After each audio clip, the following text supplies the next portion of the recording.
এ কি ভোর ৮টা হতে চললো, এখনো ঘুমো থেকে উঠোনি? এবার উঠো। আরে তুমি আর ঘুমোতে দিলে না। ঘরের সব সবজি শেষ হয়ে গেছে, যাও বাজার থেকে সবজি নিয়ে আসো। এত সকাল সকাল বাজারে যাব? মিনি, গড়ে আজ রাধার জন্য একটিও সবজি নেই। তাড়াতাড়ি বাজার থেকে সবজি নিয়ে আসো। আচ্ছা যাই। আচ্ছা যাই বলে রাজু বাজারের উদ্দেশ্যে রওনা হলো।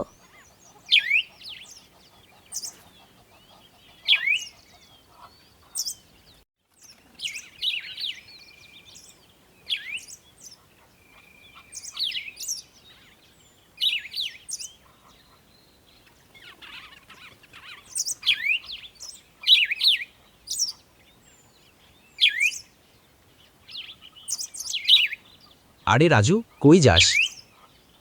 না, একটু বাজারে যাচ্ছিলাম। আমিও একটু বাজারে যাওয়া ভাবছি। তাহলে চলুন একসাথে।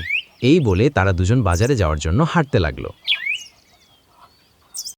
রাজু আর রনি প্রায় বাজারে পৌঁছে গেল। তারা দোকান থেকে তাদের প্রয়োজনীয় সবজি ক্রয় করে বাড়ির উদ্দেশ্যে রওনা হলো। যেতে যেতে তারা ভাবল এক কাপ চা খাওয়ালে ভালো হয়। চল রাজু, এক কাপ চা খেয়ে যাই।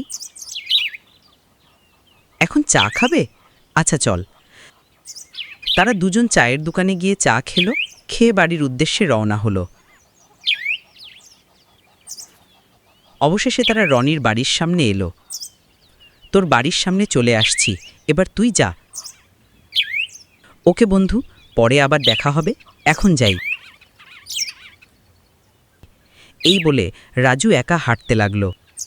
বন্ধুরা, পরের পর্ব দেখতে চাইলে আমাদের চ্যানেলটি সাবস্ক্রাইব করেন।